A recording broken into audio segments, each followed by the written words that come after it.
Hello beautiful, and thank you for clicking on today's video.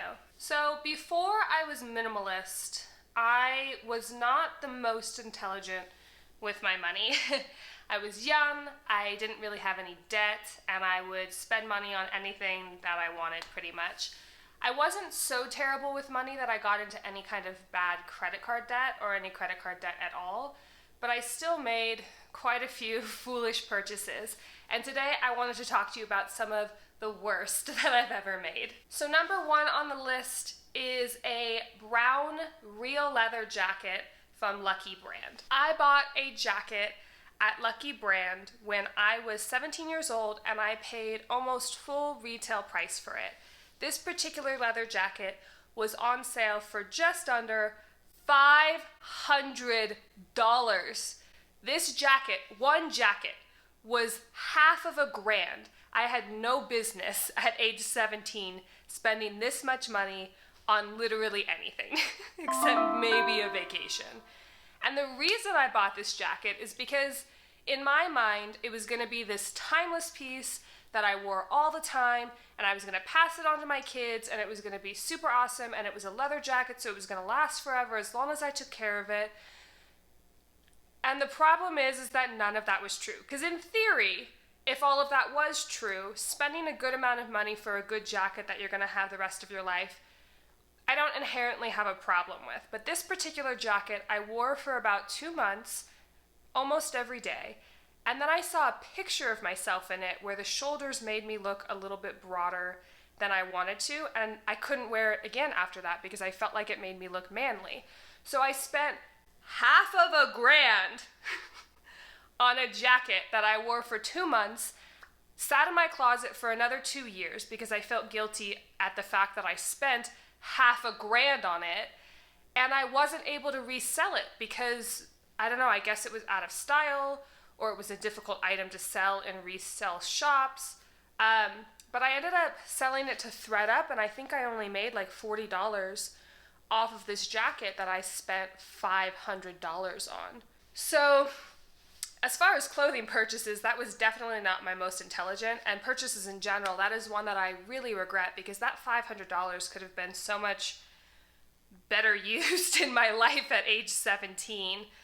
I do have another leather jacket in my closet right now that was also relatively expensive.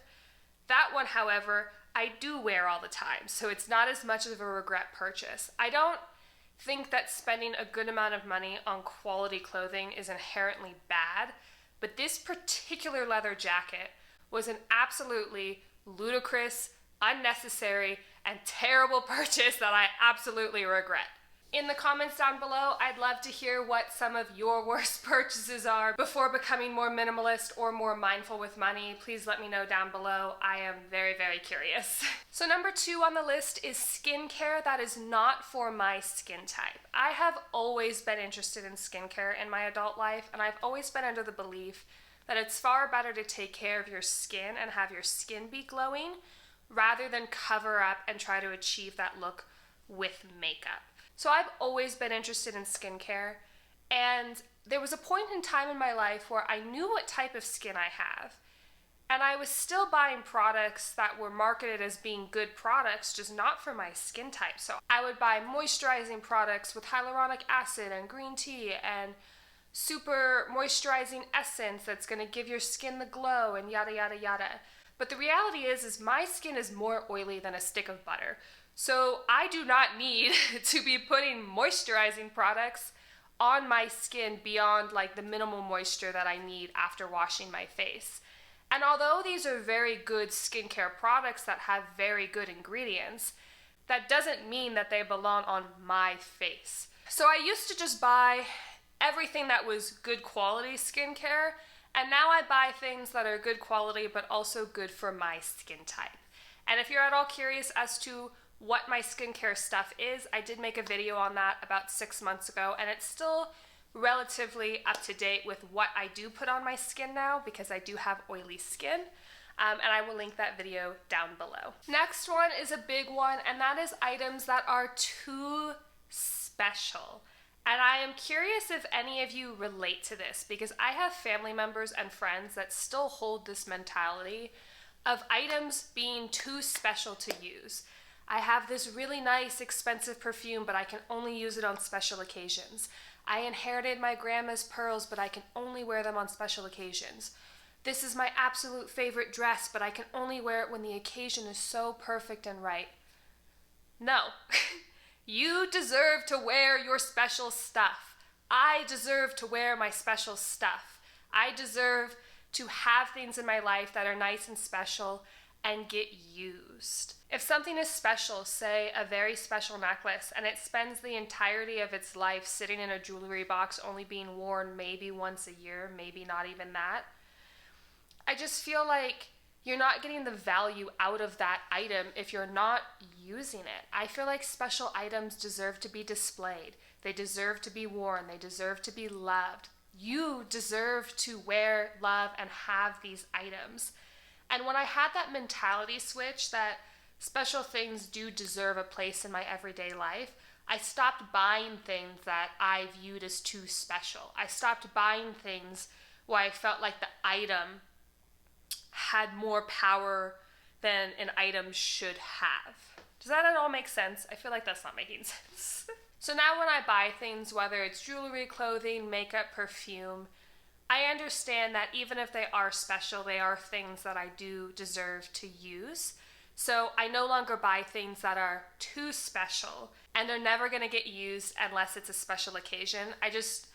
It's not so much that I don't buy special items anymore, it's that I don't view them as too special anymore. And the last thing on the list is unnecessary sale items. And I specifically say unnecessary because I absolutely do still look for the best value on things that I actually need. So if I happen to have on my list that I need a pair of black jeans, I will absolutely look for the best quality item at the best price. And if that happens to be on sale, then I'm super excited. But what I used to do when I was younger is I would go to Target or the mall or whatever and immediately beeline to the sale section because I knew that I could get more clothing or more jewelry for less money. What I have learned is usually sale items are on sale for a reason, and usually they're just not very good quality. Sometimes I would even buy sale stuff that wasn't even my style just because the deal was so good and the red sticker just enticed me in and I had to buy it. I think that's how they get you. But I no longer unintentionally shop sale items. I don't know if you're aware of this, but it only takes an additional $22 of spending a day to spend an additional unnecessary $8,000 a year. And I can only look back in horror at my younger self spending $22 here, $30 here, $10 there, $40 there on various sale items that I don't care about and would often declutter like less than a year later because they weren't my style, they didn't fit right, they weren't good quality, whatever it may be. So I no longer unintentionally shop for sale items. So those were some of the worst purchases I've ever made in my life, and also just some purchasing habits that I've decided to change. If you made it to the end of the video, thank you, and I think you deserve a reward. I've decided to start adding fun facts at the end of my videos as little treats for those who do watch to the end. So today's fun fact is that there are 118 ridges on a US dime. Thank you so much for watching, and I will see you in the next one. Bye! Clothing. No, I literally already said that. What do I want to say?